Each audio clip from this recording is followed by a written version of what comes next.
in Dallas. I'm Oh, in Dallas, beautiful. Texas.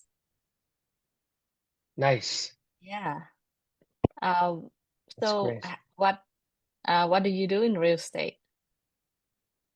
I'm actually brand new. Um, I'm an actor and a filmmaker transitioning to commercial real estate. So I am just getting my feet wet for the first time today. That's perfect. Yeah, So I mean networking is everything, right? So um to just yeah, the start to start is beautiful. And have you what been made doing? you go ahead? Go ahead. It was just time for a change, and I Yeah. feel like I've always been interested in um, I don't know.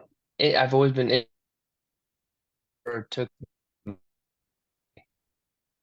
You're always interested in more real about estate? it. So, um, Yeah. I think I yeah, lost you for a little bit. So where are you in New York City? I'm here in Brooklyn. Brooklyn. Yeah. I used to live in Brooklyn 3 years ago, 3.5 years ago. Really. Okay, great. Hey, Eric. Hey, Bob. How you doing, Bob? Nice meeting you as Hey, nice to well. meet you. Very well, Sophie. And based on last Tuesday's call, I decided I'm going to make an appearance on Saturday and Sunday at AIM-NetCon. So originally wasn't going to go to that because of everything going on here, but I thought it was wise to be there. Yeah. Um, so I think this event, Bob, keep us like plugging in and then like know what the market look like and all this new thing in the market like the interest rates is quite softened now, right? Um, yeah, Although now with the way the stock market's acting and what Paul has kind of said, I think it will happen this time that they will cut, and some people are predicting by 50 basis points in September, but we'll see, yeah. which will Hi, affect. Ray. Hi, Jay. Hello, how are you? Oh, Good, good. So maybe we go around, introduce ourselves like two, three sentences. I think people will still join because we're early. We're the early people. It's not even 10 yet, 1 minute to the meeting. Uh, you guys want to chit chat and then introduce each other later, like when we have more people? Yeah, that's fine. Sure. Yeah. Are you guys in the stock market a lot? I'm not at all. Oh, Well, No, I me shouldn't neither. say that. I shouldn't say that. I have had a position in Ford for a while, but I need to pull it out because I need some money. So in another month or so, I'll probably get back in. mm, that's smart. Yeah. Um, so the market yesterday was crazy, right? So, but I don't watch the market. I should know because people told me we invest in stock market, probably like I think 40% of whatever our investment is like in the stock market and I like cash and almost like 50% in real estate. So yeah, Well, yeah, they say that no matter what the market does, stay in it long term because it always goes back up. that's right. Yeah, I good to know. yeah, I remember in 2008, 2009, some people I had contact with got scared and they pulled their money out. And obviously, when it was all said and done, if they would have kept it in, they would have gotten a good return. So I learned my lesson. I didn't do it back then, and that just was a reminder, just play the long game. What about what do you think about the real estate market? Like real estate markets is kind of down too, right? I keep hearing more that multifamily is having more difficulty than single family. Of course, we've been a part of those discussions with all the foreclosures and capital calls and that. And like I told you before, I've already got a capital call I'm involved with right now, but they're yeah. I think multifamily is got hit a little bit versus single family. But do you think because of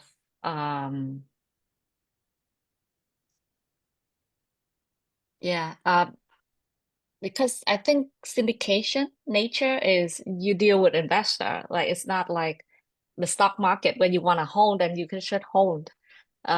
Investor expect return. Also, with real estate, you need more money to hold.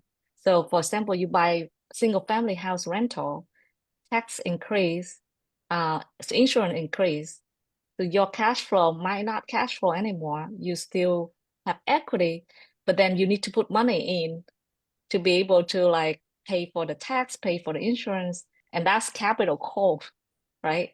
Um, if you think of in terms of multifamily and syndication. So in order to, go to the place where you can cash out an equity and it's safe, then you need to kind of like put more money in. Not the same with syndication, right? So kind of hard. So we have Andy and Jason joining us. Welcome, guys.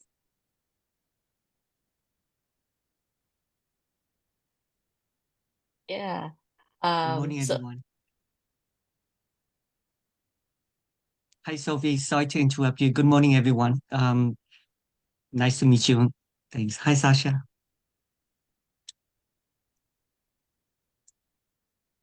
Hello, hello. Full house. Happy to be here.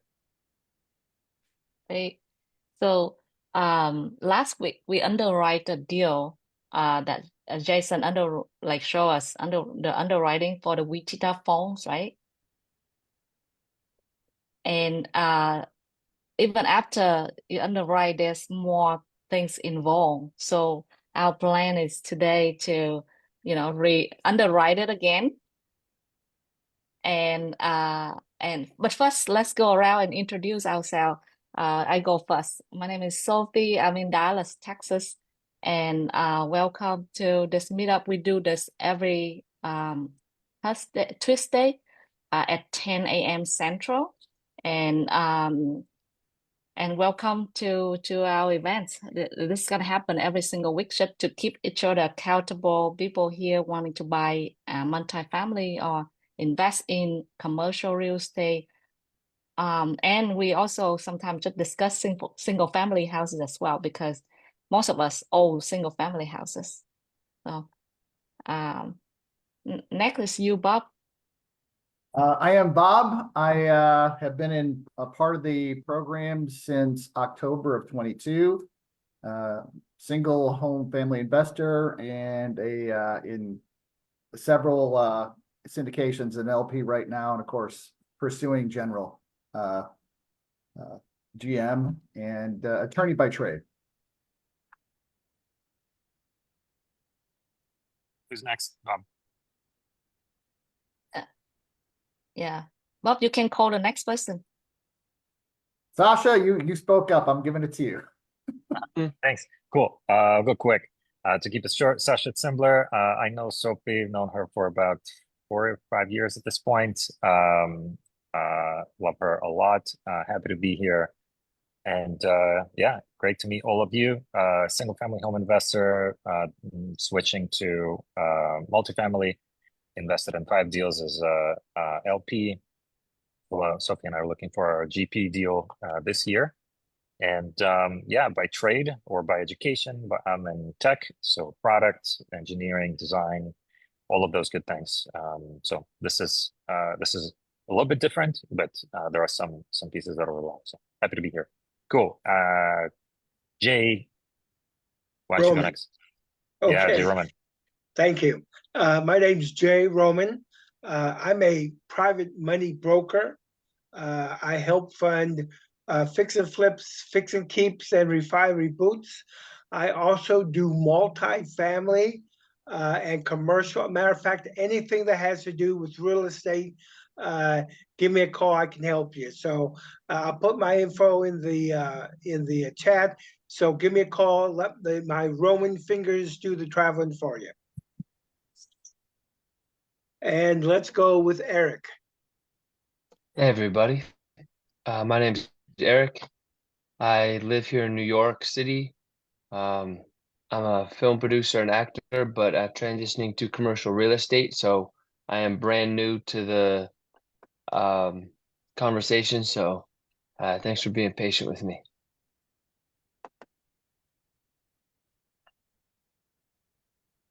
How about Eddie? Hi, my name's Andy. I'm originally from California, but now I'm based in Austin, Texas.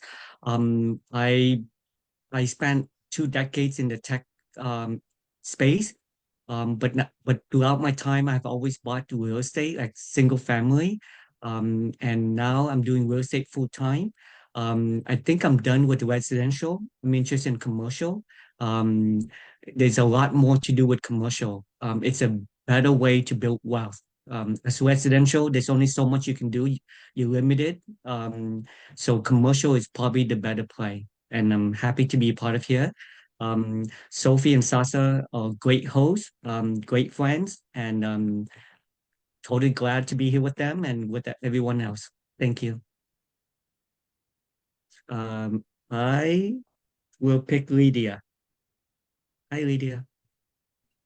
Hi, everyone. Yeah, thanks, Sophie, for inviting me. This is my first time here. I'm based in Dallas, and I started with single families, like most of you know, doing that for a while, since 2012.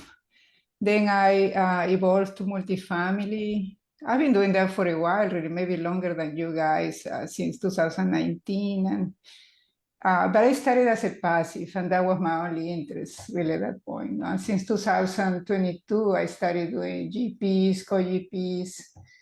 I met Sophie through our educational group, and I'm in the market has been really bad for multifamily due to the interest rates. 2023, the last thing I invested was like in the middle of the year. I haven't found a property in all these past almost 12 months. No? So I'm eager to meet other people interested in GP, co-GP, because that's the way to go, really. It's less landlord headaches. You do mostly asset management. By trade, I'm a physician. I still work. 4 days a week, and my schedule is flexible. That's what I can do. This, investing has become like I used to call it my side interest, but now it's more than that. I think I'm very interested in doing this.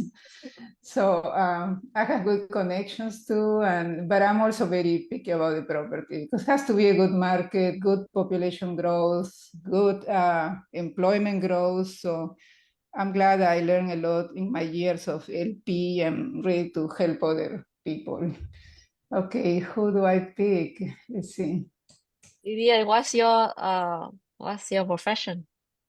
I'm a pathologist. Like I say, I'm a physician, and my specialty is pathology. You know, a lot of people don't know what a pathologist is, but we are laboratory doctors. We work in the lab. We're behind the screen, like you say. But I do only skin pathology, and their specialty is called dermatopathology. It's a combination of dermatology and pathology. It's fascinating. That's the reason I'm not a full-time investor too. I think my specialty is fascinating. You don't hear that from many doctors. I hear a lot of doctors complaining of administrative duties, they're ready to quit, but that hasn't happened to me. Thank goodness. I really like my specialty. We have a good group, and we defer the administrative duties to other people. Fortunately, we're still in agreement of doing that. But you also probably heard that the government is paying less to the doctors. So that's why some doctors are not happy with the specialty. But anyway, we're here to do the real estate. So Yeah, awesome. okay. Thank you, Lydia. let's see who hasn't talked. I'm trying to find somebody. Jason? Oh, Jason. Yeah, Jason. Okay. Hey everybody, how you doing? My name is Jason. I'm a multi-family real estate investor. I'm here in Waldorf, Maryland. I have been a part of the Sumrock ecosystem for about a year and a half now. And in April, this April, I closed on my first deal, 72 unit apartment complex in San Angelo, Texas. And now we're looking for another one. So I'm here to help any way that I can, provide value, and I mean, make deals. I mean, that's pretty much it. By trade, active duty military. I'm a diesel mechanic in the Army. And yeah, that's pretty much it. Anything else you want to know about me, just ask.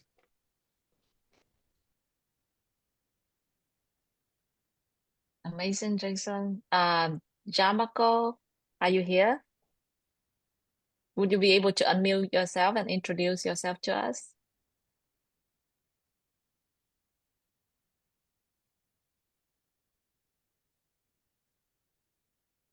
Look like he's not. Okay, we go ahead. So this time, Jason, would you be able to show us the Wichita Falls deal and things that evolved from last week underwriting? So last week we were underwriting this deal in Wichita Falls, which is 2 hours away from Dallas. And I think tomorrow or today is the last day to put the LOI in. But Jason told me that there's something new with the deal, and we decided not to put the same LOI price as before. So, Jason, why don't you go ahead? Okay, I'll take the wheel. Oh, can you enable screen sharing?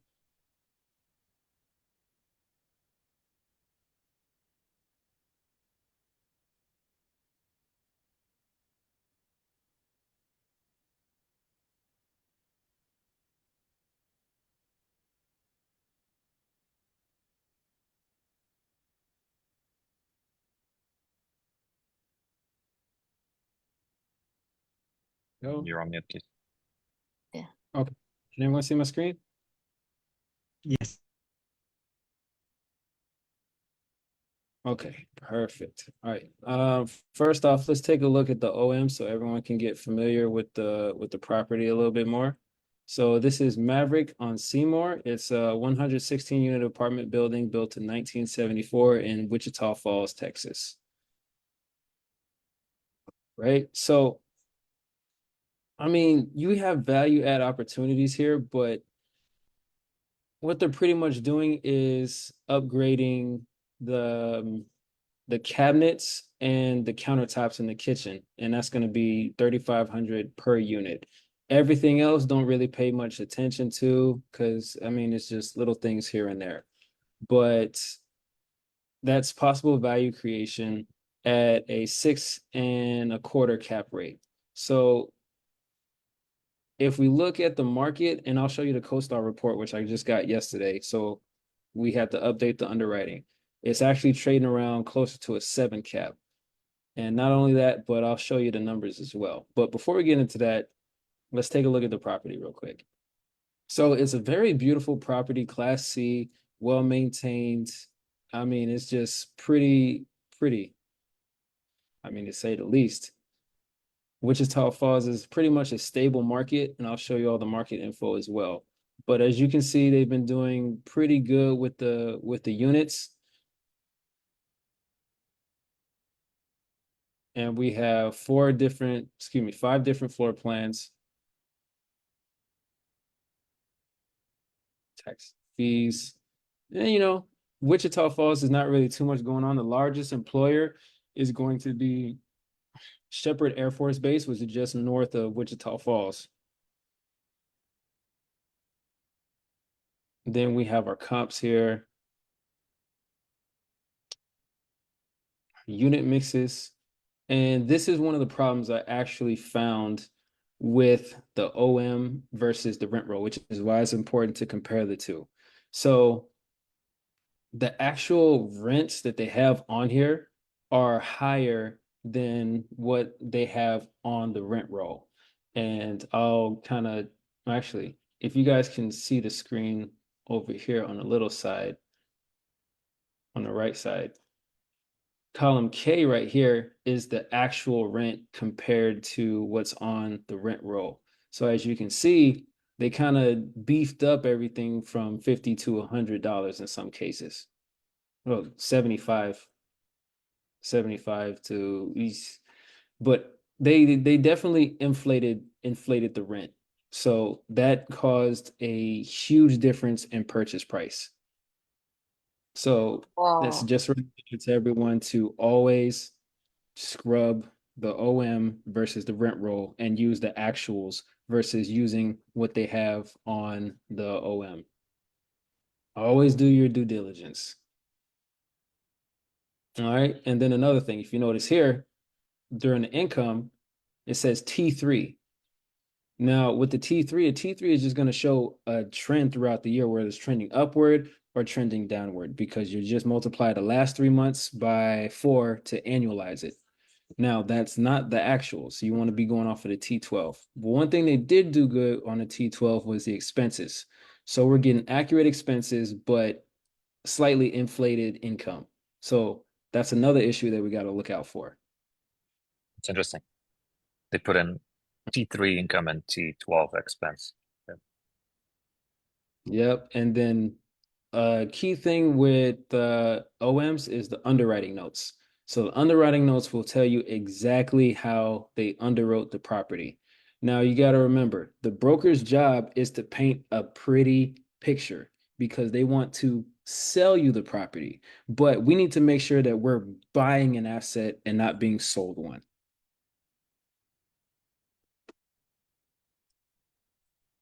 All right, so that's pretty much it for the OM. But now let's go over to the CoStar report. Okay, now there are some things that I would like to show you on this one, such as rental trend charts.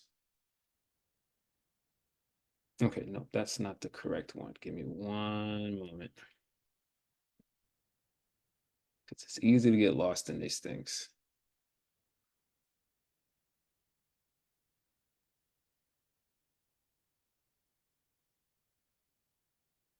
Okay, boom, here we go. So, historical data by year. So, as you can see here, 2024,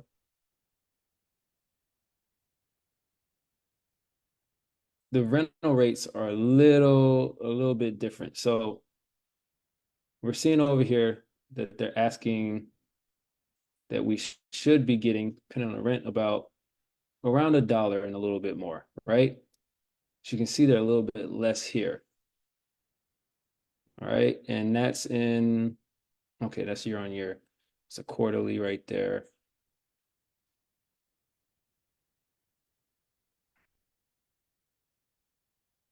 Excuse me for the disorganization, everyone. I was lost in this thing all last night. You're doing great, Jason. Yeah, Right. Jason, there's 125 pages, so no worries. It's okay. Thank you guys. I appreciate you. While you're But looking for that, Jason, on the rents that were different, were they planning on raising the rent to that, what they had on that form while the sale was going on? no, so they can't raise the rents while the sale is going on. So they have to wait for units to turn and leases to expire. That is when you can raise the rents. Okay, So that was just a projected, but actually, what I have here in a pro forma is pretty much what they had for the current rents. And then what they had for their pro forma was about $25 to $50 higher than what I put on a pro forma here. So in all actuality, they're expecting like 10 to 15% increase within the first year. So that's actually like a pretty large jump. That's like $100 to $150 increase on somebody's rent. And the median income in the area is about $63,000 a year. So you want to make sure that you're always doing things that are in line with the market. So let's jump back to cap rate real quick. So when we look at cap rates, you saw at the top of the OM that they were offering this property at a 6.25 cap rate. But as we can see here for Wichita Falls, let's follow the blue line. We're in second quarter of 2024. Boom. So we should be closer to like a 7.5 cap rate right now, which means that they're overvaluing the property. So the asking price for this is 9.5. But with the cap rates and with the rents, I mean, if we're gonna make an offer on this one, we have to make sure that we do our due diligence and we do right by ourselves and most importantly our investors, which means we cannot pay 9.5 for this property. We have to pay closer to 7. And that's going to be able to get us 7, almost 8% cash flow with a 2x return in 5 years. Okay, now let's oh yeah, first off, let me show you guys the rent roll right quick.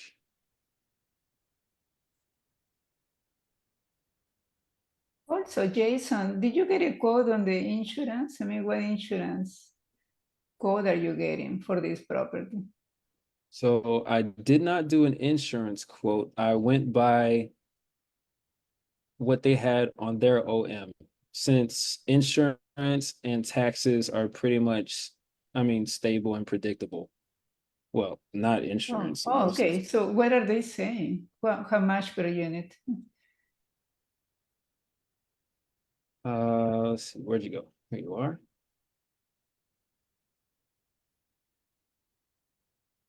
So with insurance, we're looking at about 1,300 per unit right now. Wow. Yeah, but that wow goes for all Texas, really. It's very high right now. Yeah, exactly. It's not too high because this is a tertiary market, so it's not in a large MSA. So our taxes are going to be lower, our insurances are going to be lower, and our utilities are going to be lower. So that's a good thing about a tertiary market. How about the term, the long terms? Did you get that? Or you're working on that? Yes, so I did get a debt quote.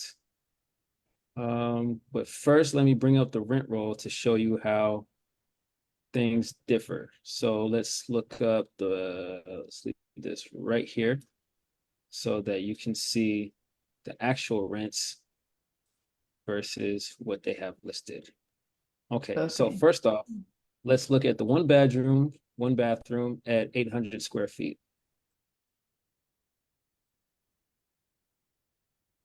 Boom. Now we're going to go to columns R and S for the rent lease. You see, we have mostly 900 here. 900 is going to be the most that we see.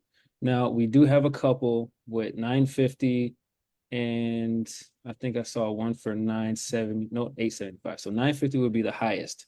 So they made it seem they took the highest rent, which is just showing on 1 or 2 units, instead of doing what they have the most of.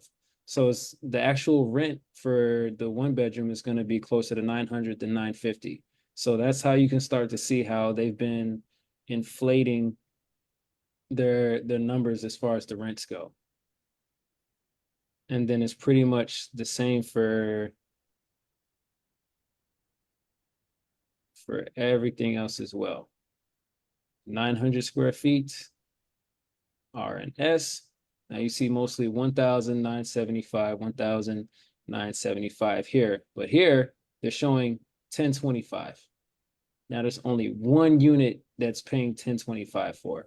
So once again, not an accurate number. Yep. They that was I was like doubt about like okay they perform they projecting $25 and the deal still work. It's like too good to be true.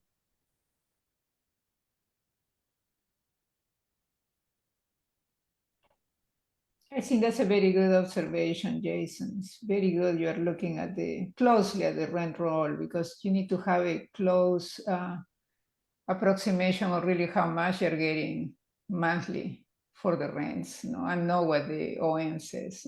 That's a very good observation. Exactly. So that was just, some due diligence for the rent roll. Now you mentioned debt quotes. Let me bring those up for you. Give me one moment. Actually, let's do taxes as well. And then, yep, financing there. Boom. Okay, so here are the debt quotes on this. And I also asked another broker for separate debt quotes as well. So he should be getting back to me with those today. All right. So, but mainly all these offered are going to be on a 5-year term. So that's something that we have to be cautious of as well. So if the property isn't performing well by the end of the 4th year, then, we should have a contingency plan in place because we're either going to have to hold on to it, and that means we're going to have to refi or sell it quickly. So just need to be aware of that. But the best thing that we can do is a 5-year loan term. The DSCR, we don't have to worry about that. That's perfectly fine. We get 3 years interest only.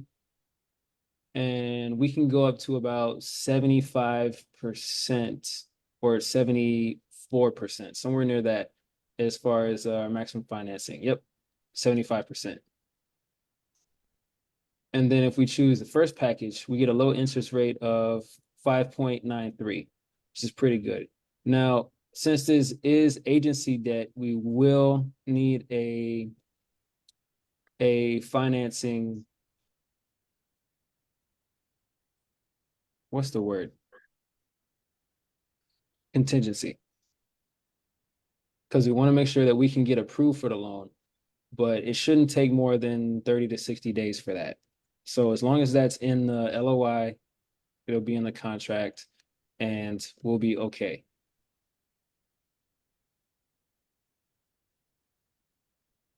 Okay. Now, full screen. Oh, nope. Get back over there. Okay. No, So, but I'm sorry. Would it be a Fannie Mae? You say agency, no? But did they tell you it's a Freddie or a Fannie? Fannie Mae.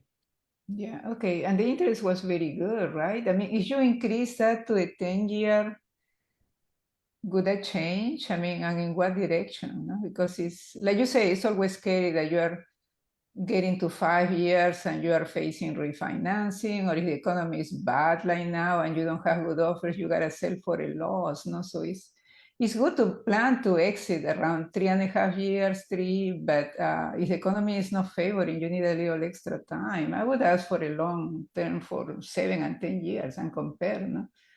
Whether they are more favorable or less, no? Pick your best. There is Yeah, there is a reason why they offer you the 5 years. No? I mean, it seems generous, but you pointed that out right. No, if you get close to your time and it's time to exit, or they can give you any interest. You get caught there after that. No? Sell for a loss wouldn't be good. No?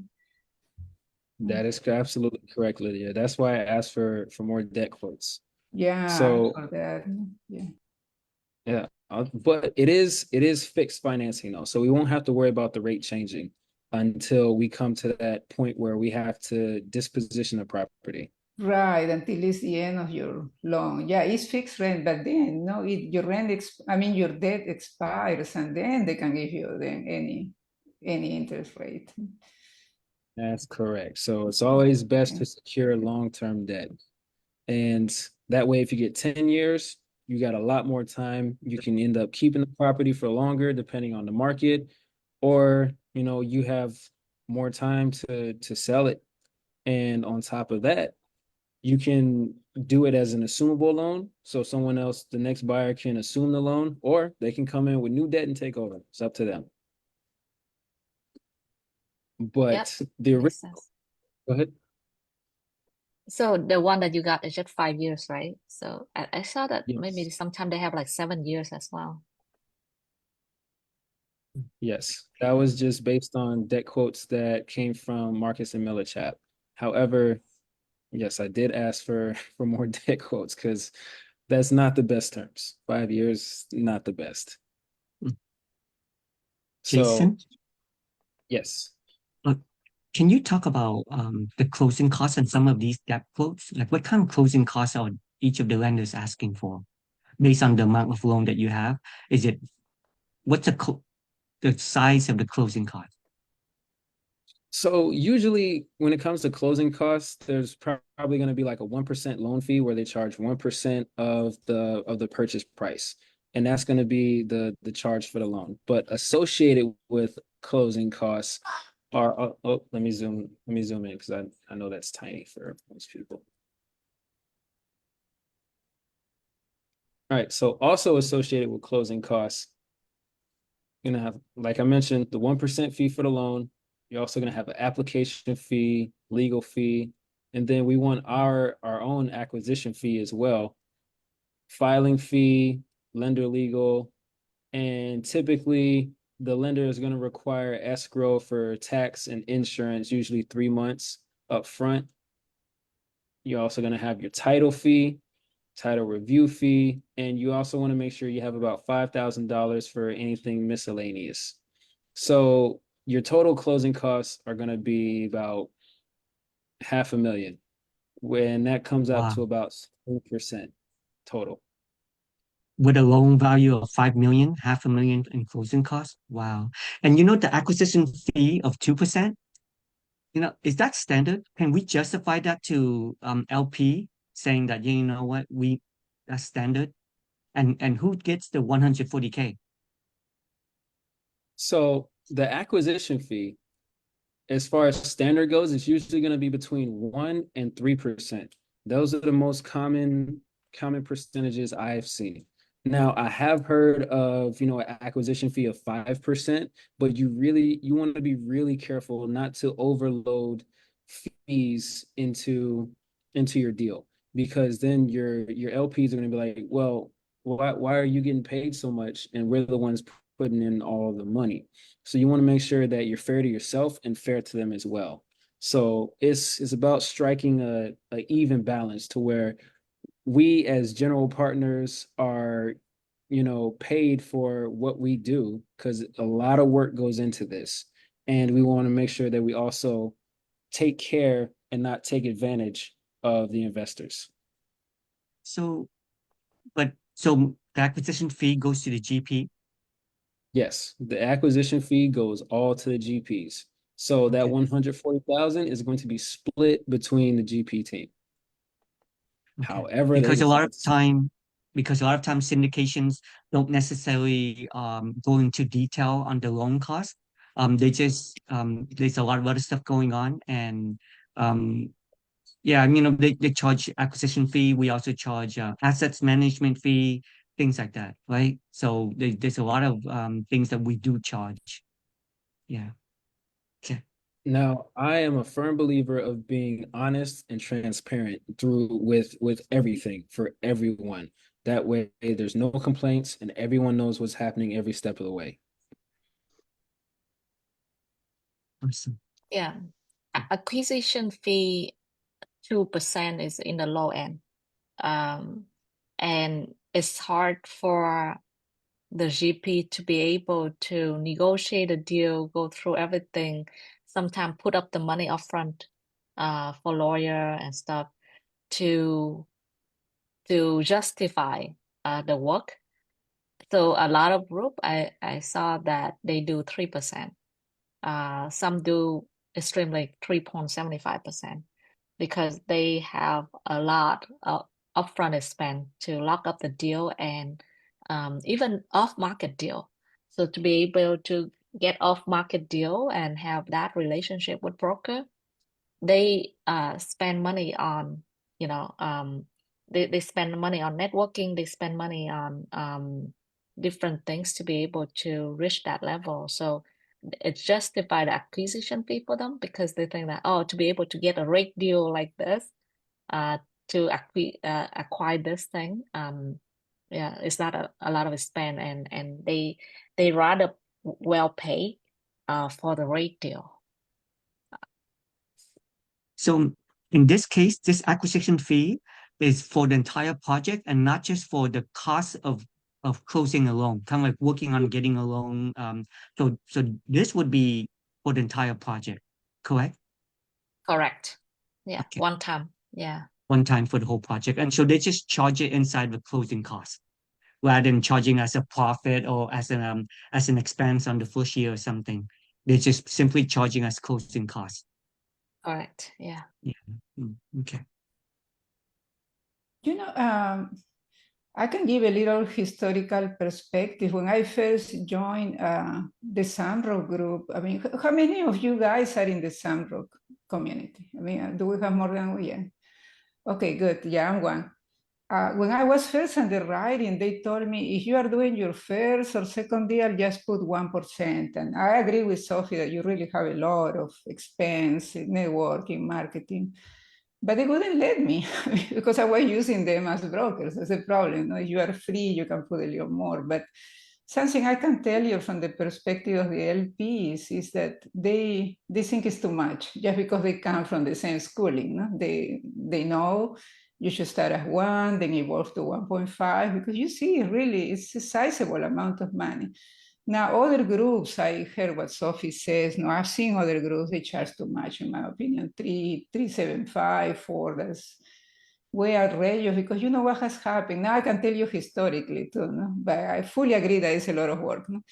A lot of people specialize on acquiring properties and they just want that acquisition fee. And after that, they don't care if the property goes belly up. No, they gather money and they have neglected that. You've seen several foreclosures last year. No, so you gotta keep that in mind. No, how educated your investors are. I still think 2% is good, is adequate. This is your second deal or third. No?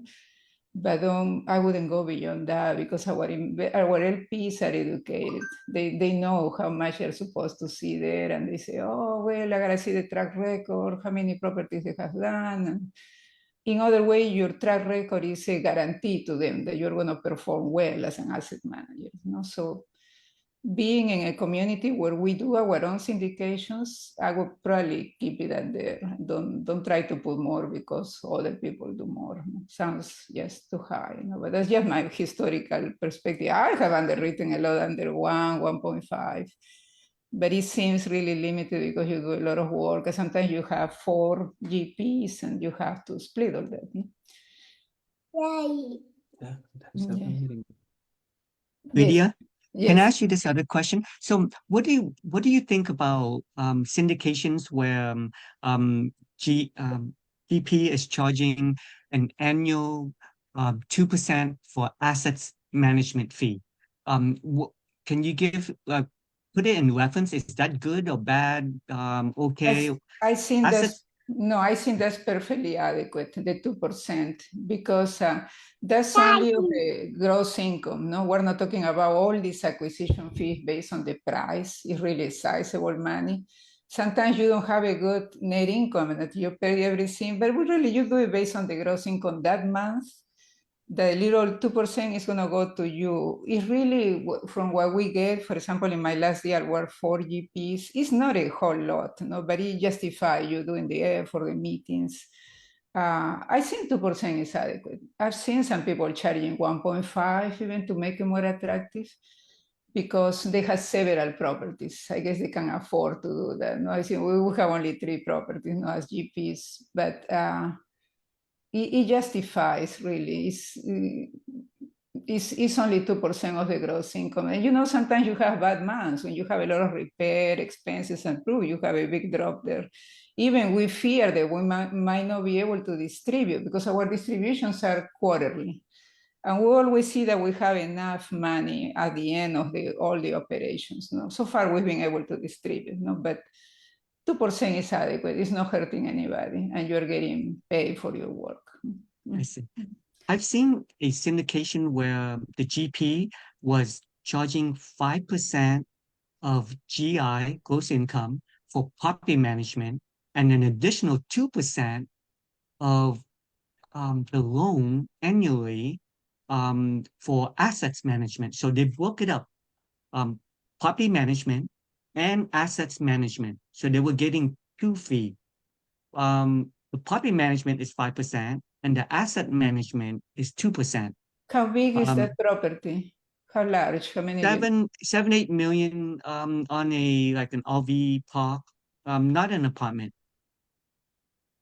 Because like a it's 5% for property management. Well, I'm familiar with multifamily. That seems too Mhm. much. The more units you have, the less the percent is. We're paying 3% for our 90 units, for example. No?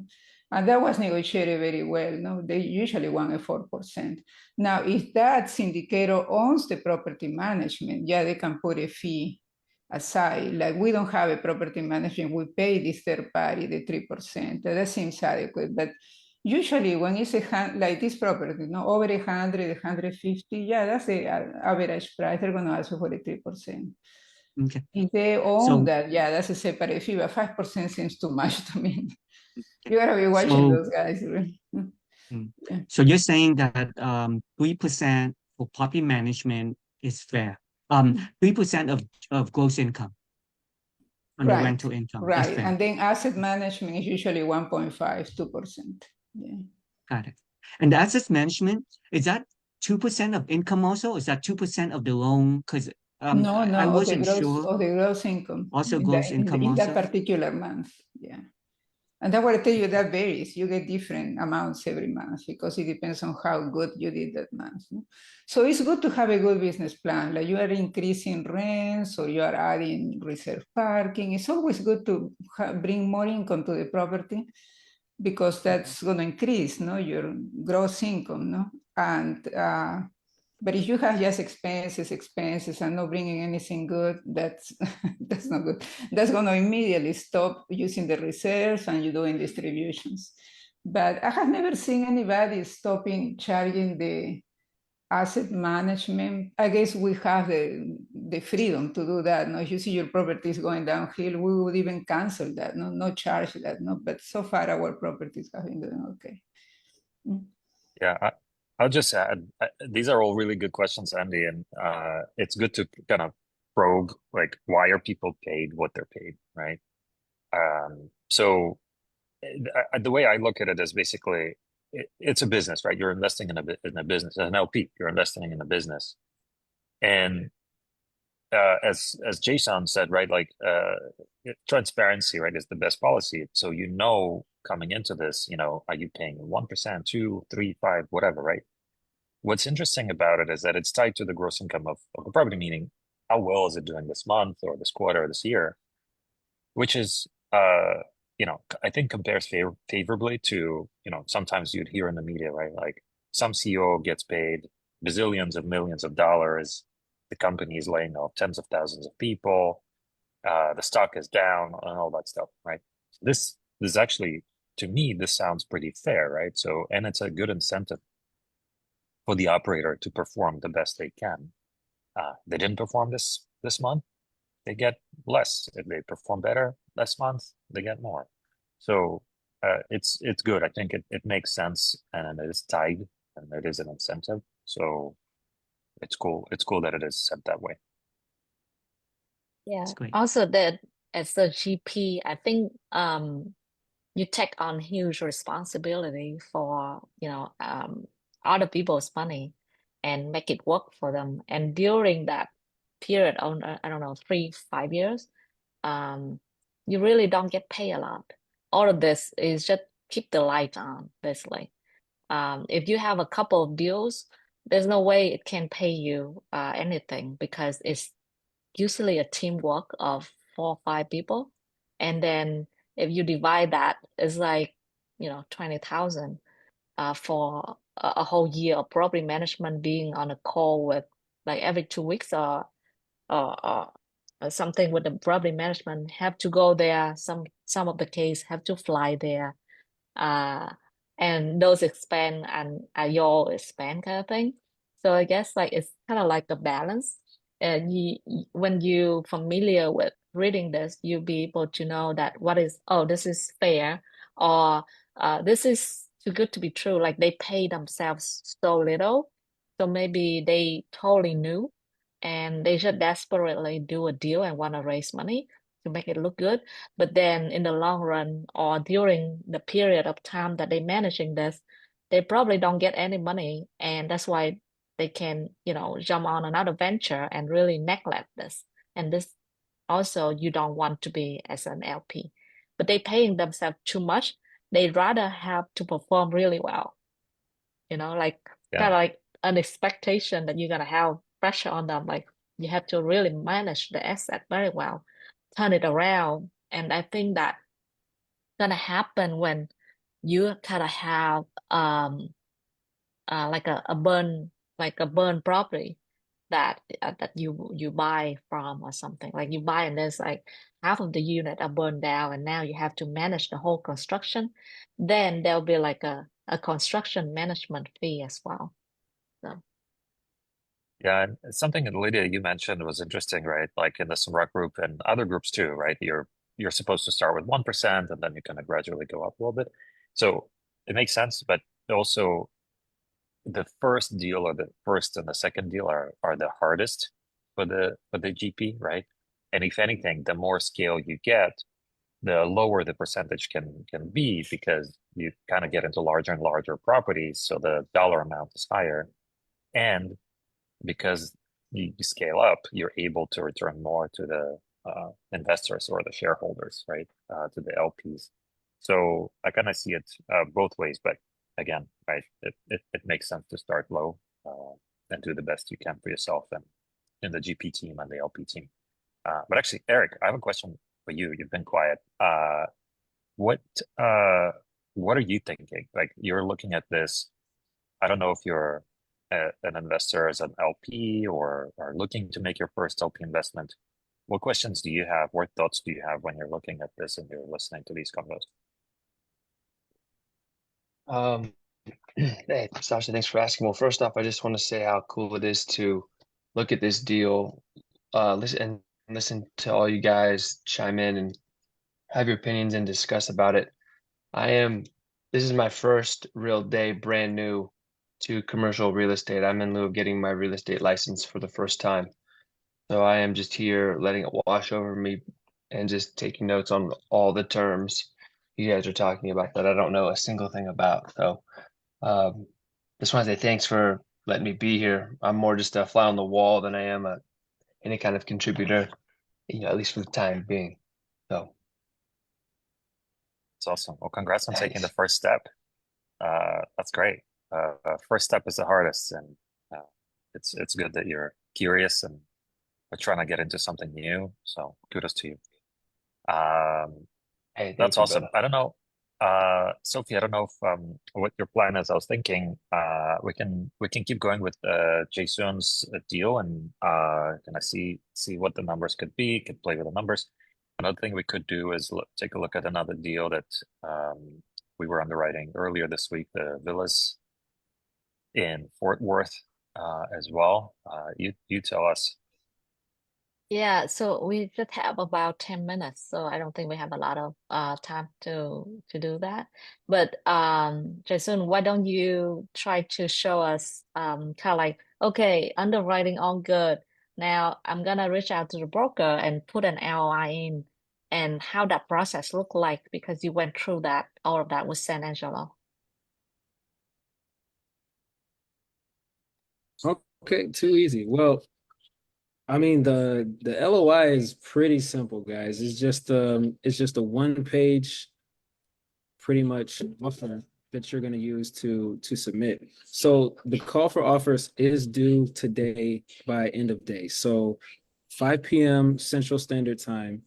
And let me see if I have an example of an LOI that I can share. Hey, hold on, buddy.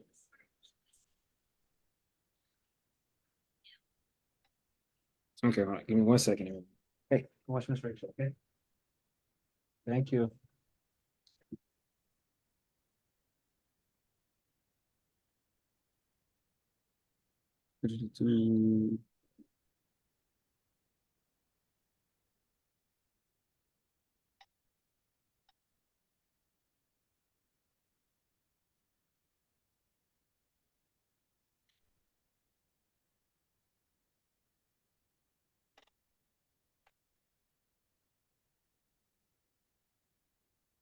Okay, so this is the LOI that we use for Cielo Vista. It's pretty simple. So I mean, just have the letter of intent, just summarizes the general purpose in terms of the purchase. So the seller is not actually Alex Shank. The Alex Shank was the broker.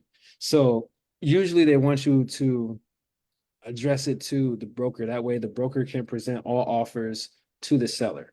The buyer, so our sponsor in this was Sunbelt Equity Group. Since my group, we didn't have the experience or the background to be able to close on a deal. So we had to work with another group, which was Sunbelt Equity.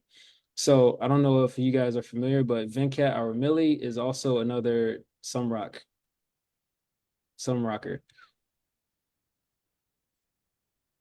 All right. Now we have the property, just boom, plain and simple. And then your total purchase price. All right. And then you're gonna have everything for the terms of your earnest money deposit is typically gonna be 1% of the purchase price. And then, I mean, typically just within 3 days of the seller accepting the LOI. That's typically how long you have to submit your earnest money deposit. All right. And then you're going to have your due diligence terms. Now, make sure that your due diligence terms are favorable and in line with what the seller.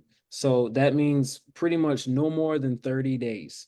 You really want to have like 14 to 25, 30 days. All right. Now, in those 30 days, you want to have all of your inspections done or scheduled within like the first 2 to 3 days. Then you want to work on, getting your loan accepted, and you should always be raising capital. So have as much capital ready for the deal as possible. All right. So that way, when it comes to closing, you have the money ready. Now, also another thing about the closing is you do not need the total amount of the purchase price to close. Now, you really only need about half of the purchase price to close. Now, the rest you still need to raise, but that's usually going to be things like your CapEx budget and everything else, and also the rest of the money that you need for the loan. So just make sure that you can get all of that within a timely manner. Now, also closing of escrow. All right, so on or before 60 days following the period of due diligence. Now, this one can be important depending on the needs, and usually you'll see this with older properties. So you want to make sure that you can have at least two extensions, and you want to make sure that you can ask the broker if that's okay to put in. But either way, if you make it into the best and final round, they're gonna help you along and say, hey, we would like to see more of this, more of that. Have that conversation with the broker to figure out what the seller needs and what the seller wants, and then find a level ground so that you guys can communicate on what's best for both groups. And when it comes to extensions, you're usually going to have to pay for extensions. They could be like $5,000 to $10,000 each. All right, brokerage fees. Now, usually the seller is going to pay the brokerage fees because they're the ones using the broker to sell their property. Now, you would also have brokerage fees if Jay, come this way. Come this way, buddy. Come over here. They can present too. Yes. Now, you will also have broker fees if you're using a broker on the buyer side. So be cautious of that. And then make sure that you're getting it in the as-is condition. You outline everything for your purchase and sell agreement, your PSA. And then any other negotiations and then special provisions. Now, this is where you would put in like your loan contingencies or any sort of contingencies that you will have. And make sure that you also put in an expiration for your offer, just in case anything about the deal changes last minute. So usually you want about 5 business days. Otherwise, you're going to have to put in another LOI. And then just sign it at the end and then send it to the broker. If the seller signs, then you're officially under LOI. And then it's going to take you you got about a 2 to 3 week window to get everything with your contract in order. So that means as soon as your LOI is accepted, you need to have your legal team ready to go so they can start the redlining process, because the seller's legal team is going to be drawing up the contract, and then they're going to send it over to yours, and that's where the redlining phase begins. All right, but That's so cool. we Yeah. can, other than that, LOIs are pretty simple. And at the end of your LOI, a lot of brokerages like to see like a profile or a bio of yourself or your team that's going to be purchasing the property, but just make it short and sweet. Hey, Jason, It's- real quick question. You said you didn't have enough experience at the beginning, so you worked with the Sun Belt Equity Group. Can you give a little backstory on that? How that came about for first timers getting into a deal like this? Sure. So, I was the one who found the property. So I was the deal sourcer. So I went on Marcus and Miller Chap. I found the property. I underwrote it. I made that connection and built rapport with the broker, and we were able to get the property under LOI. So they accepted our offer. Now the only problem was we got our offer accepted, but we don't have the money, the net worth, or the experience to actually close the deal. So the stars aligned or something, but it was the weekend of AIM NatCom, and we had just got the LOI accepted right before that. So I went to AIM NatCom. It's closed. Oh, what's this? Let's go, Daddy. No, I know. Let's go. No, it's not. He say something about MNetCon. Anyway, Oh, MNetCon happening this time too, right? In at the end of September. I think it was late September last year. Yeah. Yeah. Mm. And then you Yep. guys close on April, right? Just Yes, because soon. it was a loan assumption. So it took a while for, the bank to, transfer everything over and approve everything. But while I was at the AIM.com, I had the property under LOI. So now I'm here on a mission. I'm looking for a key principal to help close on a loan. And it was the end of day one. And as soon as we got let out, I'm just walking around networking, and I see 2 gentlemen talking. So, I go up and introduce myself, and then I see this little Indian dude named Venkat. And I was like, "So you're Venkat?" And one of my partners had also, had like a previous discussion with him, and so he knew who one of my partners was. So I used that to, bridge the gap. And then I asked him about the deal. I showed him it. I showed him everything. And he's like, "Yeah, send it over. I'll take a look at it." And then a couple days later, we had a talk over the phone, and he agreed to be our KP. He brought in some of his people on a deal, and we made it happen. So from owning like 4 single family houses to being a part owner in a 72 unit deal. So it's definitely possible. You guys just got That to is believe very in good, yourself and put in the Jason. work. Good job. That was Hey, very guys, good. I gotta go. Bye-bye. All right, Yeah, Jay. bye Jay. Thank you Bye. for joining us. Thank you for sharing that. That was, yeah, really informative. Bob, you say you know this property management company. You might know this Maverick Ensemble owners, right? Well, what was the property management? Was it Asset Property Management? Ally or something. Alliant? I may know somebody that's a part owner in it. If that's the same property management company that this person's invested in, this person's run into some issues with their multifamily deals, so. And I've heard some concerns about the property management company, but I don't know if that's globally or if it's just certain properties they haven't done a good job at.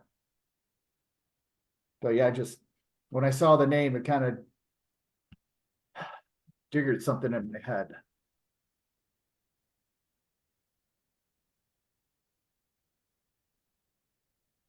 Jason? Hi, Jason. So Yeah. let's say you put in an LOI today, and you mentioned that it might take 2 to 3 weeks. So I'm trying to understand the time frame. So you put in LOI 2 3 weeks when seller gets that time to decide, and then 30 days options due diligence, and then after the 30 days, are you asking for another 60 days to close? So no. Let me. Yes, buddy. I got you. It went on commercial. So when it comes to the process, first thing is going to be the LOI. So you submit the LOI, and then usually the seller is going to accept all offers within a couple days or so, or maybe like a week.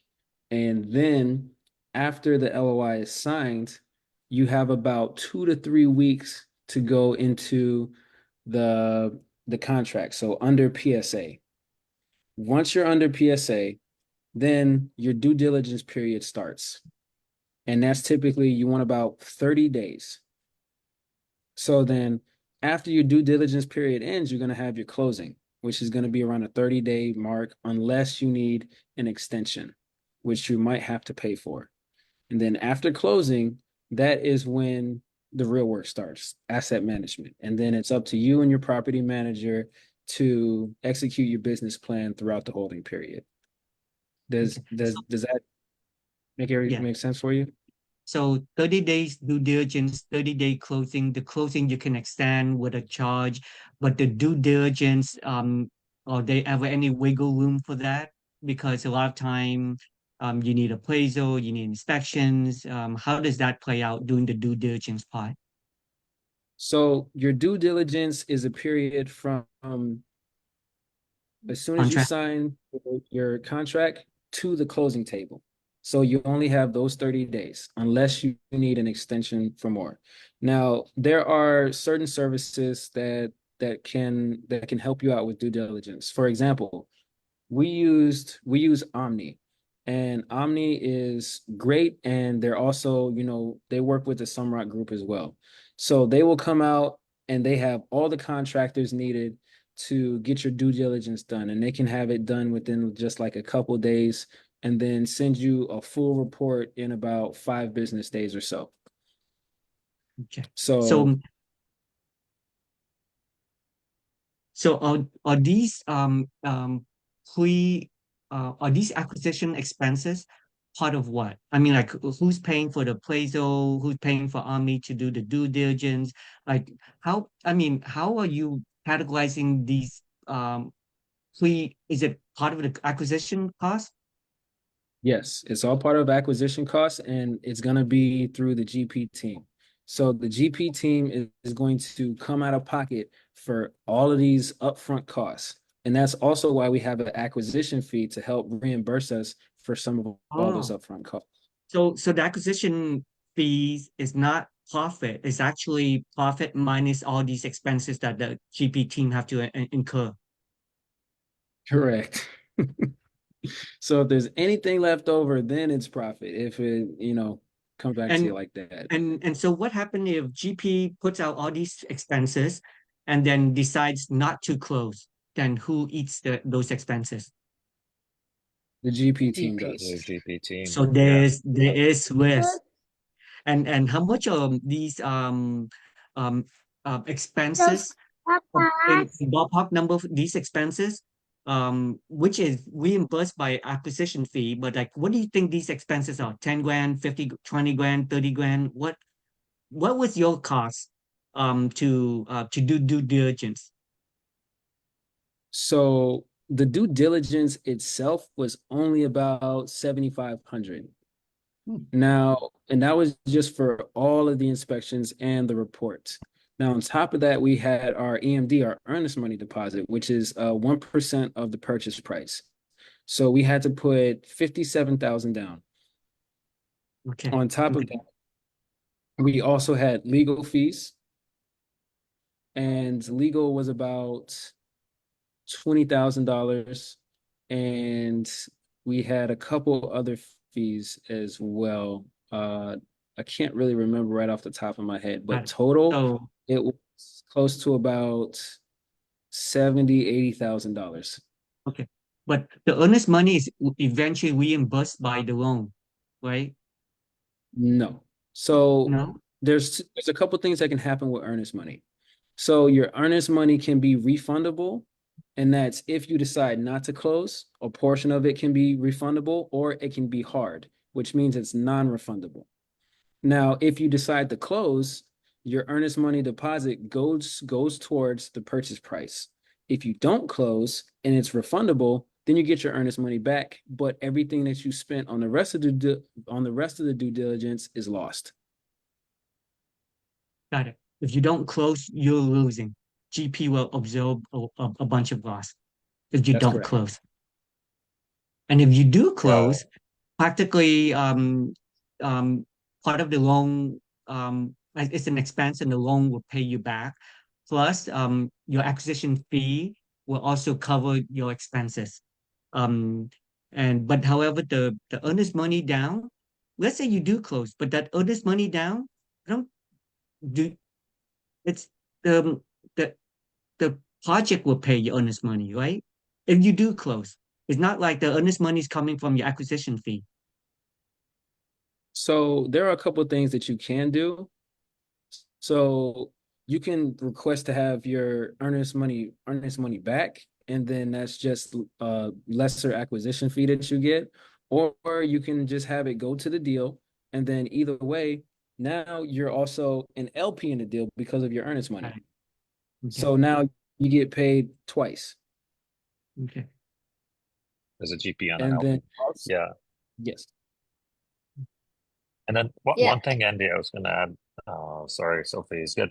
Like there's all these, it's a process, right? Like this closing process is a process, right? First, like what we're doing is the free part, right? If you don't count the time a GP spends on establishing a relationship with brokers, underwriting the deals, going through the deal flow, all of that, that there are no hard costs in that sense. But as soon as you start going, you become more and more serious, then you start spending a bit more and investing in this deal, right? Not just time, but also money. And so yeah, so there's all these steps that get triggered, but you do become more and more certain that this is a deal you want to invest in, right? If you don't, then you should move on.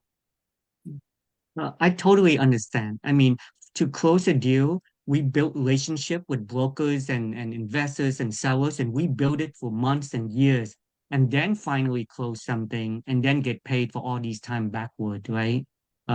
We don't just buy any day. We build relationship in order to buy. Yeah, exactly. Yeah. And I think that's one of the hardest things for LPs sometimes to understand how much time and effort they spend into this, right? Yes. Yeah, and sometimes when you understand, you'll be like, okay, it's worth it. So maybe I should do LP if I have money. But if I consider to work for extra equity, then it makes sense, even it's tedious at the beginning.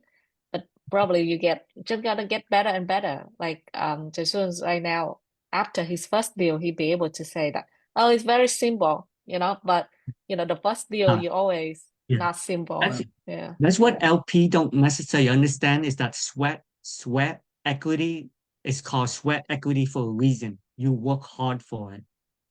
So Jason, you've caused this great conversation, and I know we're past the hour, but I got to ask one more thing is we keep talking about the LP appreciating all this.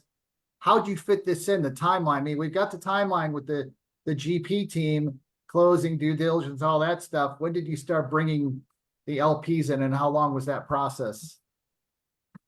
So you should always start bringing the LPs in. So Right. I don't know if you guys were on that coaching call. I think it was like 2 weeks ago where Tom Lafferty, was it Tom? Yeah, it was Tom Lafferty. And they were talking about, yes, here, keep watching. It's okay. You want to watch Miss Rachel instead? But you should always be raising capital. Always. Now, I wrote down some tips here, like so you can just say that you're working on a deal, you're not accepting any money right now, you're not asking for money, and you just want to share a possible opportunity in the future. So you can use that as kind of a guideline to help raise money while you don't have a deal. Okay.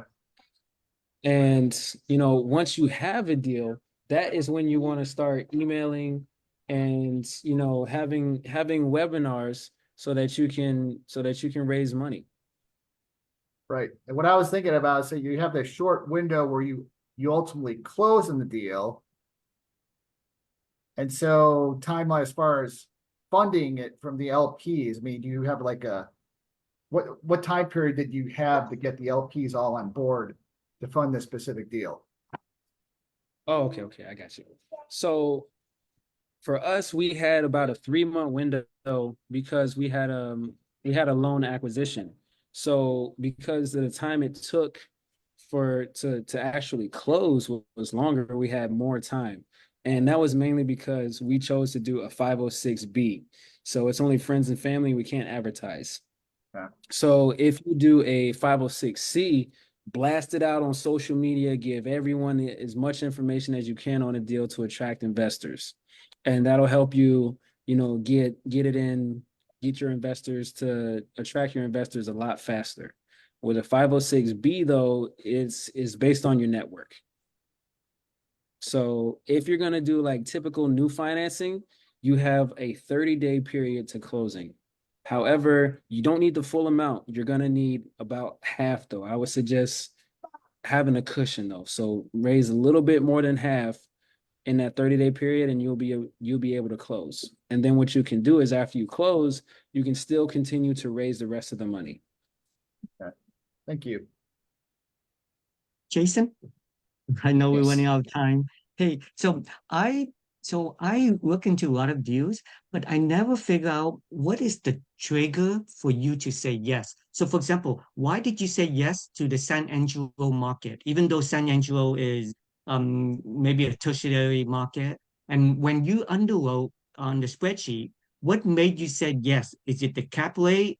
Is it the loan? I mean, what is the trigger for you to look at this and says, yes, we'll go forward with it? What metrics makes you say yes?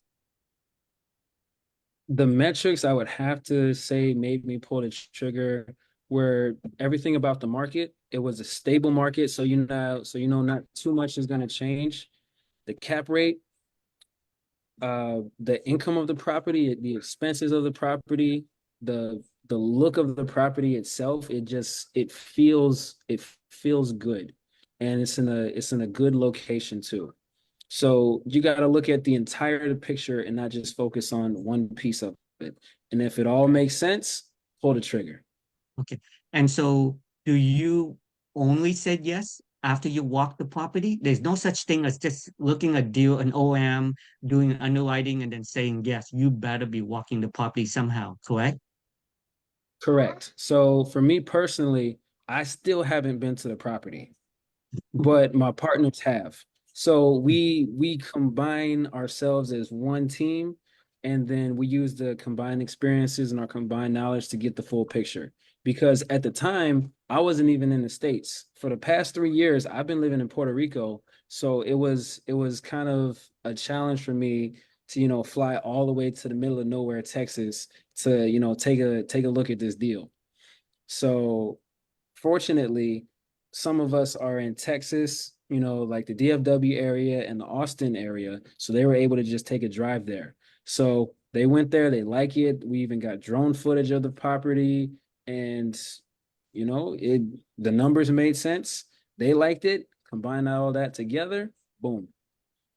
So not every brokers gives market cap for the local area.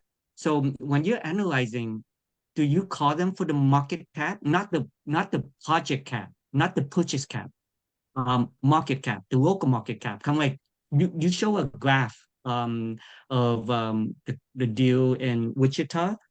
The broker show a market cap graph, right? But not all broker does that. So do you call them and say, hey, what's the local market cap for a property of this size?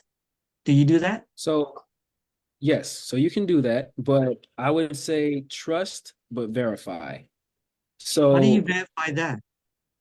CoStar Uh, reports and market analytics. So you can go to places like Berkadia, I believe, like Berkadia.com. I think another one is City Trends, or you can get a CoStar report and just use the information in these reports to justify the cap rate.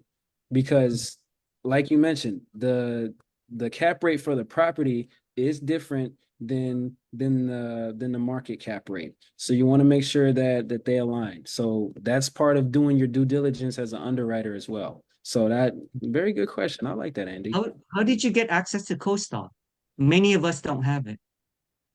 So part of networking is making connections, right? So I guess through, talking to so many brokers at Marcus and Millichap, I met a guy on the debt side of it. So he can provide debt quotes and he also can give CoStar reports. So you give him the name of the property, the area, and Wow. like at the beginning of the webinar, when I pulled up that CoStar report, I got that from him, one of the brokers at Marcus and Millichap. So you just gotta know the right people. And then also, if you're in a Sunrock ecosystem and have access to the buyer brokerage, you can go into the box and then you will have access to pull CoStar reports as well. That's excellent. Jay. Okay, so basically I'll be networking team. That's awesome. Great.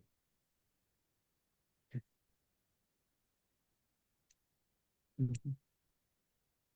Yeah, but usually the broker that market the deal, if you ask them for a CoStar report on the deal that they are marketing, they'll give it to you. Good idea. Okay. Okay. Yeah. All right. Thank you so much, guys. Yeah. Thank you, Jai, for joining us. Also, Jason, are you in he's in Maryland or are you in Florida? He's in Maryland with me, so I have him till next week, and then I got to take him back to Puerto Rico. Oh, okay. All right. Yeah, forgot Puerto Rico. Yeah. Thank you so much, guys. Like I hope they accept the $7 billion offer. So we have the next week to talk about the next step, and it's been great observing this and underwriting it with you, all of you. Agreed. That's awesome. Perfect. Bye, guys. Have a great Bye. week ahead. Bye. All right. Hi. Have a good one.